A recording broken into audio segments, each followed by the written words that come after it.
Tonight on Primetime Politics, a changing stance on Gaza. We need to see Hamas lay down its arms. We need to see it release all hostages. Canada votes in favor of a ceasefire, but why support a UN resolution that fails to condemn Hamas? We'll speak with Canada's ambassador to the United Nations, Bob Rae. And I was very disappointed in the vote at the United Nations. I don't think it was consistent with the statement we issued yesterday. Division within government ranks will tell you why some Liberals are disappointed in the decision to back a ceasefire. Plus, the Conservative lead shrinks. Are Liberals making a comeback in the polls? We'll speak with David Coletto of Abacus Data. This is Primetime Politics. Hello, everyone. I'm Michael Serapio. A UN resolution calling for a ceasefire in Gaza is proving to be divisive here at home. After weeks of arguing Israel has the right to defend itself, the federal government decided to support the ceasefire resolution, breaking with Israel and the United States, who both see a ceasefire as an opportunity for Hamas to regroup and stage another terrorist attack. Take a listen now to Prime Minister Justin Trudeau as he defended the decision to back a ceasefire.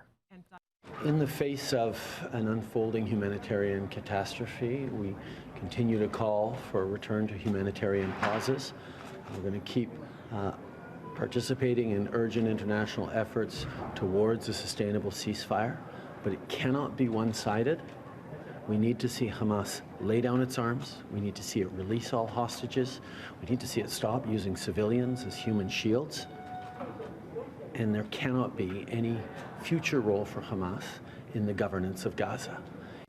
To discuss the situation, we are now joined by Bob Rae, Canada's ambassador to the United Nations. Ambassador Rae, thank you for taking the time. Thank you, Michael. You know, historically, Canada has been one of Israel's more reliable allies. Are you at all concerned that by supporting this call for a ceasefire, Canada might be damaging its relationship with Israel? No, I'm not. I do think that the ties that bind us to Israel are very strong. I do think those ties are strong enough to allow for a difference of opinion, if that's what exists. Historically, Canada has always taken some positions with respect to two states. Prime Minister Netanyahu has taken a different view. We've taken a strong view on settlements, which the current Israeli government disagrees with. So this isn't the first time we've had a difference of opinion.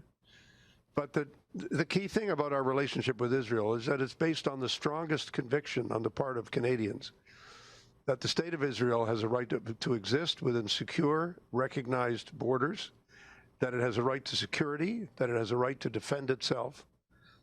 And nothing that we've said or done yesterday, the vote in favor of the humanitarian ceasefire, takes away from those basic principles, as I tried to make very clear in the statement that I made yesterday. But the resolution that was adopted yesterday, it does not condemn Hamas for its attack on Israel on October the 7th. Is that at all being tone deaf to the pain many Israelis and Jews really around the world are still feeling as a result of that terrorist attack? Absolutely. And that's why we tried to amend. We've tried to amend the resolution 3 times. Each time the resolution's been presented, we've tried to amend it. We believe very strongly that we need to continue to fight for a resolution of the Assembly that reflects the truth. The truth is that Hamas's attack on the 7th of October was an appalling, horrible atrocity, that the strongest measures have to be taken against Hamas, and that everything that can be done should be done to make sure that Hamas pays the price for these crimes against humanity, which they have committed. There are many other places and fora and ways in which Canada will continue to explore and to carry out the steps that we think need to be taken against Hamas. So I regret profoundly the fact that the General Assembly did not by a 2/3 vote, although it did by a majority vote in favor of the 3 amendments that have been put to it.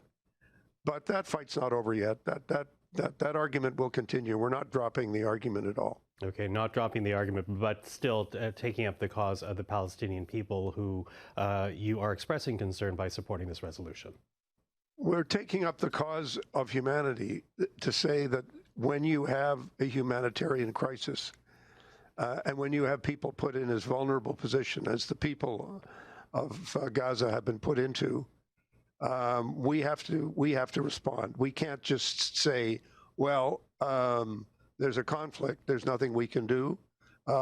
We believe strongly that Hamas has to pay the price for what it's done, but we also believe that the price of defeating Hamas, which we want to see done, can't be this level of suffering on the part of the civilian population, which does not support Hamas.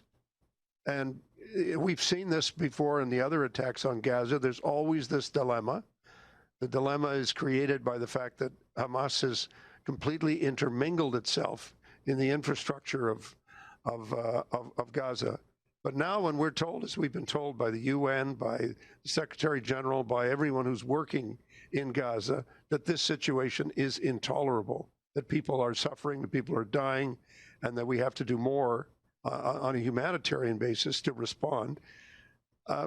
Canada says, yes, we do have to. And we accept that not everybody will be happy with that decision. And I can tell you and whoever is listening, it was not an easy decision. It was not a decision that the Prime Minister made just, saying, oh, let's just do this. Or that. It was deeply discussed. It was weighed very carefully. And what I believe is the most important aspect in the Prime Minister's decision were 2 things. First of all, that we have to respond to a humanitarian situation when we're given as much evidence as we've been given. And second, the status quo is not working. And we need to find more durable political solutions. And that's in the long-term interest of Israel as much as it's in the interest of the Palestinians. Mm-hmm. Now, the United States, as you well know, they vetoed a UN Security Council resolution last week. It too was on a ceasefire. And the argument that we continue to hear from the Americans is that any halt to the fighting would just allow Hamas to regroup and stage more terrorist attacks. Is that a concern by supporting this resolution? I think any argument that's made by the United States is one that we listen to with great respect. But I think the question that we have to ask ourselves is, it's a ceasefire that applies to all parties. It's not a one-sided ceasefire. We do believe that every public interest will be served when Hamas stops fighting, when Hamas gives up its arms.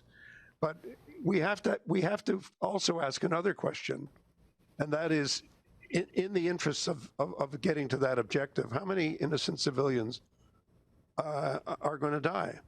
And are we really going to say or do nothing about that and say there's nothing that can be done, that's just collateral damage? I don't accept that argument. I think we've seen over the last 60 days an extraordinary level of weaponry used on Gaza, destruction of most of the civilian infrastructure, hospitals, schools, whatever. Real difficulty in getting humanitarian assistance. At the beginning, no electricity, no water. Finally, we get the lights turned back on, and we get the water flowing, but slowly. No fuel for things. We got to look at this situation in a way that responds realistically to the level of humanitarian suffering. And I think that's something that we have to be aware of. Mm-hmm. So an eye on the humanitarian price being paid here. But, the vote, the adoption of this resolution, it does isolate the United States on the issue of Israel and Hamas. So to that, I'm wondering what type of reaction you are hearing from the Americans on this issue in yesterday's vote. The reaction that I haven't received any, no emails, no reaction, but we deal with everybody on a daily basis. I think there will be continuing discussions between Canada and the United States as to how we go forward. The president is in touch with Prime Minister Trudeau. The Minister of Foreign Affairs is talking to Secretary Blinken. There's a lot of work being done between us and the United States and all the other allies. The G7 countries are divided. The G20 are divided. NATO is divided. There are many NATO countries which came with us this time to agree. Others abstained. It's a reality. People are affected by this. They respond in slightly different ways. But to suggest that if you abstain or vote against, that you're not concerned about the humanitarian situation, I would never make that accusation. I think it's important for us to respect one another, and that's the way we carry out our diplomacy. It's respectful. It's a good, healthy dialogue. We've had lots of discussions with people before the vote. We had many sharing of views before the vote. We had many exchanges, meetings, and discussions. Everybody's facing this conflict, and everybody's troubled by it. And I think we shouldn't exaggerate the impact of one particular vote, except to say that I think it was a move that the government of Canada felt it was necessary to make for the reasons that I've given. Mm-hmm. You talk about impact, and of course a resolution from the Security Council is legally binding. A resolution from the General Assembly is not, though. So what impact do you hope yesterday's vote will actually have? It's an expression of opinion. And that's important. It's important for the General Assembly to play its role. And it's important for the General Assembly to express its view when the Security Council is unable to reach agreement. We've seen this in many different elements because the Security Council has a harder and harder time coming to agreement. So that's the reality of the situation. The General Assembly, you will find, and you've found over the last several years on Ukraine, on Syria, on a number of issues, when the Security Council is stuck, the General Assembly has a responsibility to react, and that's exactly what we're doing. Now, the resolution that was adopted yesterday, it also calls on all parties to comply with international law. So I'm wondering, Ambassador, do you think the International Criminal Court will have to investigate, when this is all over, any potential war crimes that may have been committed? Well, that's not up to me. That's up to the prosecutor. The prosecutor, Mr. Khan, has been in the region. He's spoken publicly about the fact that he is gathering evidence, that he's looking at everything that's happened from October 7th on. That would include the behavior of Hamas, and then the response from the Israelis and the degree of compliance with international law. So it's not for me to second guess what the ICC prosecutor could do. It's important to understand that the state of Palestine, as it calls itself here at the UN, is an active participant in the work of the ICC, and they have said legally, they've said to the ICC, we give you permission to investigate. Obviously, the prosecutor can't get into Gaza at the moment. Difficulty gathering evidence there. The Israelis have indicated their opposition in the past to the prosecutor exercising jurisdiction. But I think it's very important for us to respect. When I was premier, you remember that, Michael? Mm-hmm. The Attorney General didn't come to me and say, what do you think? Should I lay a charge in this case? That would never happen. It would never happen that a politician would say, lay a charge in that case or this case. It's not for me to say. And for another 2 days, I'm the vice president of the Assembly of States Parties of the ICC, and as in that role, I wouldn't dream of telling the prosecutor what to do. But I do know what the prosecutor is doing because he said it publicly. So there are issues there that the prosecutor will explore. It'll be up to him to decide what he's going to do and how he's going to respond. Mm-hmm. Now, before we're done, Mr. I do want to ask you, though, because we've heard it from the Prime Minister, we heard it from the Foreign Affairs Minister, still this talk of eventually this has to end in a two-state solution. Is that still viable, given the violence that we've seen over the last many weeks, the distrust that Israel has expressed in officials in Gaza? Is a two-state solution still possible? Well, I certainly hope so. But I think, apart from hoping, I think the thing we need to realize is that the Palestinians have rights, and the Palestinians have a right to self-determination, as all peoples do. The Palestinians have a right to a democratic life. They've been denied that by virtue of the terrorist forces that have been in play in Gaza and because of the ongoing challenges on the West Bank. But we have to find a way forward to respond to this simple test, and that is that you can't have part of a country democratic and another part that's another world that is not democratic and not allowed, where people are not allowed to express themselves and to have their own state. I think when you come down to looking at how this can be done, it's obviously there's been many efforts to get there. Each one has foundered, but I still think we have to keep working at it, and that's why I think part of what the Prime Minister and Madame Joly have talked about is the need to get that longer-term political perspective on the table, and that's something that we're very much committed to doing. And I think you're going to see more countries working with us, working together to try to get to that point where a dialogue is possible. But I can't pretend that it's easy, and I think it isn't. You can't have a democratic state living side by side with a state that's run by terrorists. So there's a lot of steps that have to be taken to make sure that whatever you do, it's not the product of a political theory.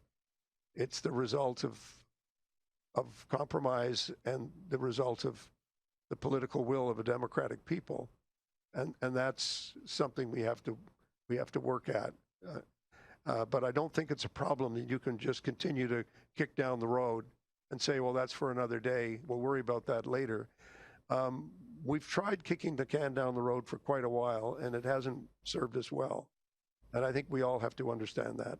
That's one of the reasons why we need to work harder on getting to two states. Ambassador Bob Rae, I always appreciate the time. Thank you for this. Thank you. Good to talk to you. And you. Bob Rae in New York.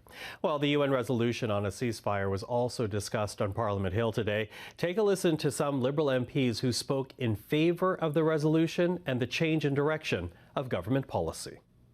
I think when you take a principled position, it may not satisfy anyone, right? Because there are very strong emotions on both sides of this conflict, and understandably. Look, there have been horrific tragedies both in Israel and in Gaza, and the fact of the matter is that people have very real feelings about what is going on. Violence is not an answer. We have to put an end to this violence and the killing of the innocent civilians. We have to make sure that we are there for children. If we cannot protect children, I've been questioning myself, who are we if we cannot protect the children? I support the Canadian government's position. I think that since the beginning, our Minister of Foreign Affairs has said that we support Israel's right to defend itself. We expect the hostages that the Hamas has taken to be released, but also that the way in which Israel prosecutes this war is important, and we have to be conscious of the impact this is having on civilian life. But there is also dissent as some Liberal MPs are expressing their concerns about supporting a call for a ceasefire in Gaza. I do not support an unconditional call for a ceasefire. I don't believe the majority of my constituents support an unconditional call for a ceasefire. And it's my obligation as an individually elected MP to speak out when I think that Canada has abandoned its traditional position at the UN of support of Israel at a time when Israel's at war. The UN resolution, in my opinion, fell short in the following ways. It did not condemn Hamas to the extent I think is necessary and legitimate. It did not lay down as a condition for a ceasefire the need for Hamas to lay down its arms, immediately release all hostages, and to stop using innocent civilians as human shields. To me, that is an important criteria that was not listed in the UN resolution in terms of what needs to be present in order for me to feel comfortable in putting my support behind a call for an overall ceasefire. And of course, we will continue to follow the issue right here on PrimeTime Politics. While Liberals may see a glimmer of hope in new research from Abacus Data, for most of the year, the party has been trailing Pierre Poilievre and his Conservatives. And with each poll this past autumn, we have seen that Conservative lead build. But for the first time in weeks, that lead has actually shrunk, with Conservatives dropping 5 points nationally and Liberals benefiting from that drop. Well, with more, we're now joined by David Coletto, the founder, the chair, and the CEO of Abacus Data. David, good to see you. Good to see you, Michael. Now, you say that you have observed a, quote, statistically significant shift. What exactly are you seeing here? Yeah, as you said, we've seen a 5-point drop in Conservative support over the course of 2 weeks. We finished this survey just yesterday. We've got the Conservatives at 37. They're down from 42 at the end of November. The Liberals are up 4. They're at 27.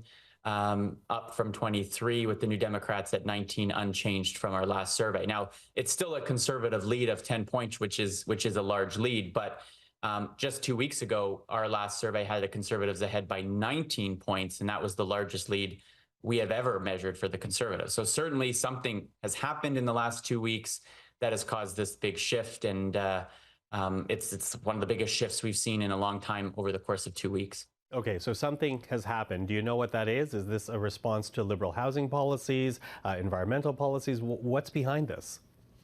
Well, I think it's actually more to do with the Conservatives than the Liberal government, because when you look at questions we track, things like how people feel about the Prime Minister, how they, the approval rating for the government, even whether people think the country's headed in the right direction or the wrong direction, all of those are really unchanged over the course of the 2 weeks. But we have seen a 3-point increase in those who say they have a negative view of Mr. Poilievre, the Conservative leader. And I think that's an indication that this is more about perhaps some of those past Liberal supporters who were looking at the Conservatives, or a group that I call soft change voters, those who want a change of government but aren't comfortable with the alternatives. I think many of them had gone to the Conservative side over the last few months.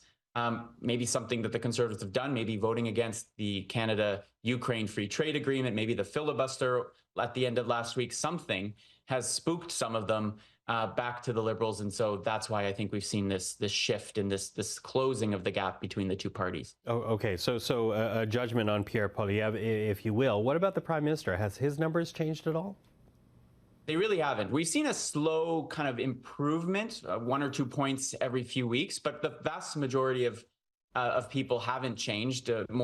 Far more say they have a negative view of the Prime Minister than a positive one. So he remains. I mean, these numbers are still challenging for the Liberals. I mean, they may be feeling a little bit better about where they stand relative to the Conservatives, but those fundamentals about the Prime Minister and about other things haven't really changed all that much. Yeah, his negative numbers, as we're looking at your board right now, his negative numbers still outweighing his positive numbers. So talk to us about the kind of challenges or opportunities that creates then for both Pierre Poilievre and Justin Trudeau.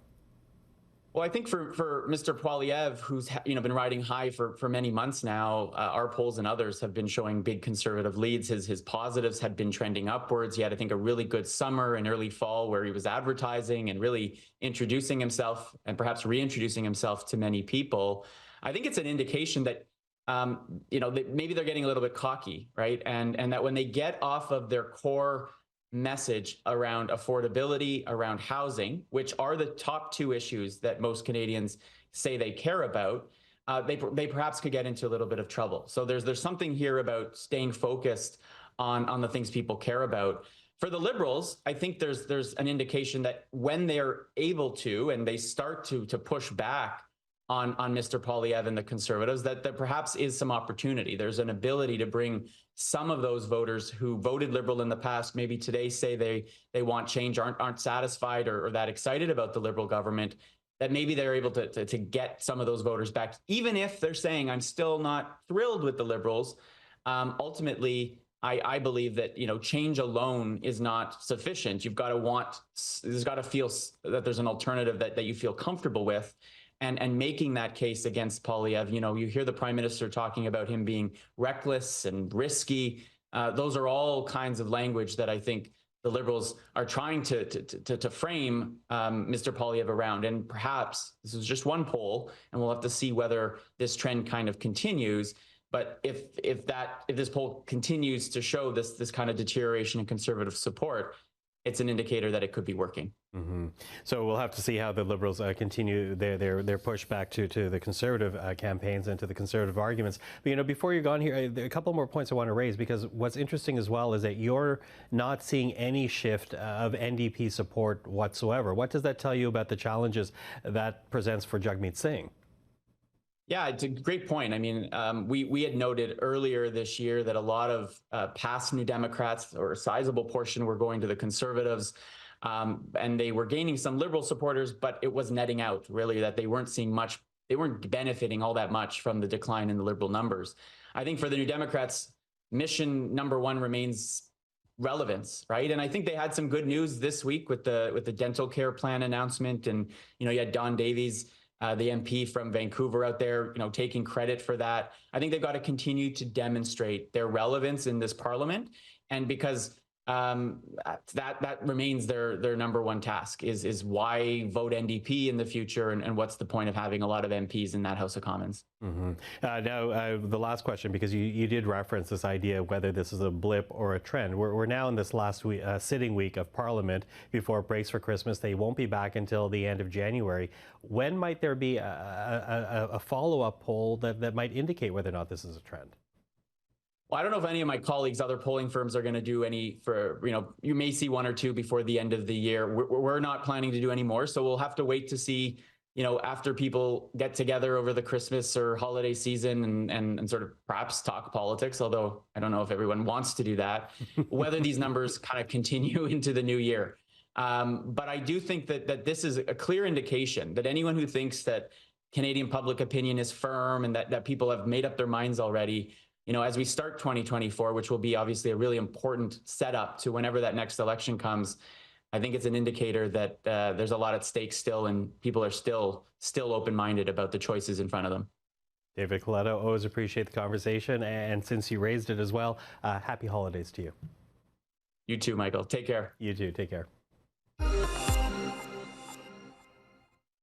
Well, before we go tonight, we also want to acknowledge a historic deal that was reached at COP28 in Dubai today. Nearly 200 countries signing on to a plan to transition away from coal, oil, and gas. Now, the language is not as clear as some had wanted, but it does, as the EU's climate commissioner put it, signal the beginning of the end for fossil fuels. Take a listen now to the president of COP28. Together, we have confronted realities, and we have set the world in the right direction. We have given it a robust action plan to keep 1.5 within reach. It is a plan that is led by the science. It is a balanced plan that tackles emissions, bridges the gap on adaptation, reimagines global finance, and delivers on loss and damage. It is built on common ground. It is strengthened by full inclusivity, and it is reinforced by collaboration. It is an enhanced, balanced, but make no mistake, historic package to accelerate climate action. And we'll have more on that story for you right here on Primetime Politics later this week.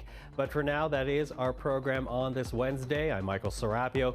For everyone here on CPAC, thank you for watching. Up next, Estée Bégin avec l'essentiel.